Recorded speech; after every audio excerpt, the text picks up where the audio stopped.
ஐந்தனை ஃபார்ம்ல தான் வந்து நான் பஞ்சகாவியம் வாங்கினேன். 1 லிட்டர் வாங்கினேன். அந்த 1 லிட்டருக்கு வந்து 10 லிட்டர் தண்ணியில கலந்து யூஸ் பண்ணதுனால கொஞ்சம் நல்லா அருமையாக தான் இருந்தது. மற்ற கெமிக்கலோட இது இயற்கையாக வரதுனால நல்லா இருக்கும் அப்படிங்கிறதால பண்ணேன். நல்லா தான் அந்த நாற்று வந்து நல்லா தான் சூப்பராக இருக்கும். இயற்கையான இதில் தான் இருக்கணும்னு ஒரு எண்ணம். மற்ற கெமிக்கல் இது பண்ணோம்னா அதனால பிரயோஜனம் முடியாது. அந்த வகையில் வந்து இப்போதைக்கு வந்து எங்க ஓன் யூஸ்க்கு தான் பயன்படுத்திட்டு அரிசியை விற்கலாம் அப்படிங்கிற ஐடியாவும் ஐடியாவில் இருக்கு. கண்டிப்பாக அது வந்து நடக்கும். கிணத்து பாசனம் மூலமாக தான் இதை பாய்ச்சிட்டு இருக்கோம். கஷ்டம்னு நினைக்க கூடாது இல்லையா?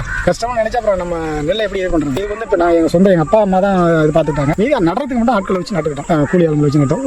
உழுவுறதுக்கு வந்து பார்த்தீங்கன்னா டிராக்டர் வச்சு பண்ணி ஓரளவுக்கு நல்லா தான் இருக்குது. நம்ம அதை பார்த்து எந்த அளவுக்கு நம்ம பார்க்குறோமோ அந்த அளவுக்கு நமக்கு நல்ல இது கிடைக்கும். எல்லாத்தையும் வந்து ஒவ்வொரு இதாக கடந்து விவசாயம் பண்ணிட்டு இருக்கோம். இந்த இடத்துக்கு சொந்தமாக வாங்கி கிட்டத்தட்ட ஒரு 15 வருஷம் ஆக போகுது. நம்ம நல்லா இருந்தாலும் மற்றவங்க நல்லா இருக்க முடியும். நம்மளும் நல்லா இருக்கணும். அது மேலே மற்றவங்களே நல்லா இருக்கணும் அப்படிங்கிறது விவசாயத்தை இயற்கை விவசாயம் பண்றதால தான் நல்லது அப்படிங்கிறதா என்னோட இது.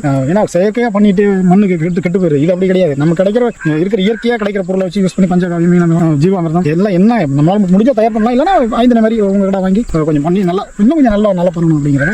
தேங்க்யூ.